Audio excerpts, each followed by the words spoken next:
शराब घोटाले में ईडी के समन को लेकर केसीआर की बेटी और बीआरएस की एमएलसी के कविता ने मोदी सरकार पर हमला किया। कविता ने कहा कि तेलंगाना चुनाव के चलते ईडी की कार्रवाई हो रही है। जहां चुनाव होते हैं वहां मोदी से पहले ईडी पहुंच जाती है। वो महिला आरक्षण को लेकर दिल्ली में प्रदर्शन शुक्रवार को करने वाली हैं और चाहती हैं कि विपक्ष इसके लिए एक हो। 27 ईयर्स के बाद भी हम अभी सिर्फ चर्चा ही कर रहे हैं। पहले तो 1996 में एक बार राज्यसभा में पास हुआ, फिर वो लैप्स हो गया। 1998, 1999, 2008 रिपीटेडली विमेन्स रिजर्वेशन बिल को लाने का कोशिश हुआ है। लगातार अलग अलग सरकारों ने किया है। उन सब सरकारों का मैं बहुत बहुत धन्यवाद देती हूँ। Specially madam Sonia Gandhi who was very instrumental in bringing the bill in Rajya Sabha. From all the women across the nation, I really salute her courage. Telangana के मुख्यमंत्री की बेटी का ये बयान सिर्फ बयान है या फिर एक इशारा कि पार्टी चाहती है कि कांग्रेस उनके साथ आए। हालांकि कविता ने ये भी कहा कि कांग्रेस को साथ आने के लिए उसे अपना अहंकार छोड़ना होगा। देश भर के 4000 विधायकों में से बस 600 उसके पास हैं।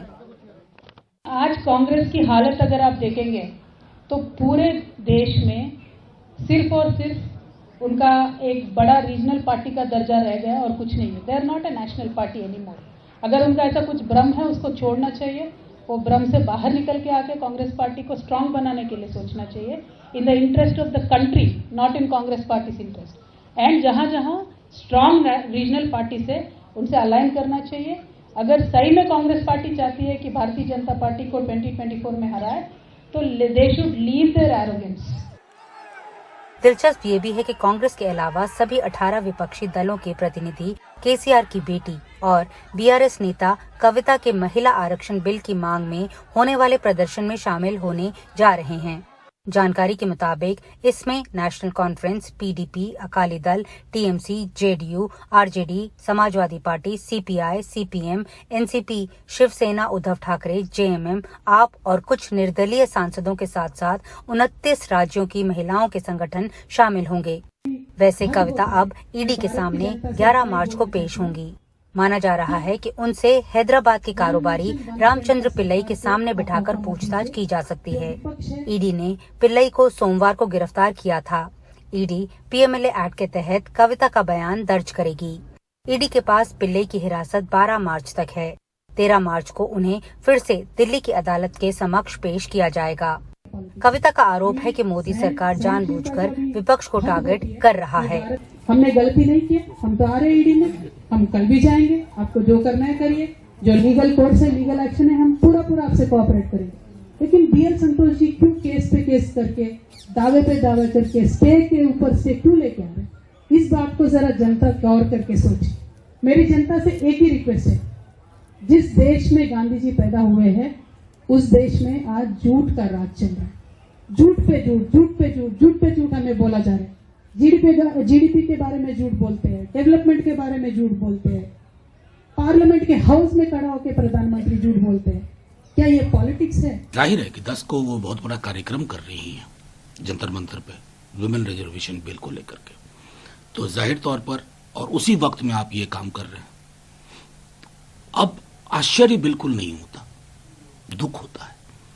एक एक करके झारखंड, तेलंगाना, बिहार, दिल्ली, पंजाब कर क्या रहे। ये नई राजनीति। और मैंने पहले भी कहा आपके माध्यम से कि जिस दिन आप सत्ता में नहीं होंगे, आपने इन संस्थाओं का चरित्र इतना गदला कर दिया है कि कल को आप भी जद में आएंगे। हमें तब भी अच्छा नहीं लगेगा क्योंकि हम उस मिजाज के नहीं हैं। लेकिन ब्लेम तो आपको लेना होगा कि आपने क्या कर दिया इन संस्थाओं को। उधर बीजेपी का कहना है कि शायद पहली बार है कि जब भ्रष्टाचार को लेकर विपक्षी दल आंदोलन कर रहे हैं। लेकिन हम ये पहली बार देख रहे हैं। करप्शन के खिलाफ क्रांति तो हमने बहुत देखी है, करप्शन के पक्ष में क्रांति हम पहली बार देख रहे हैं। और करप्शन के क्रांतिकारियों और घोटाले के गुरु घंटालों में जो तालमेल हो रहा है, ये तालमेल नहीं है बल्कि घोटालों का घालमेल है।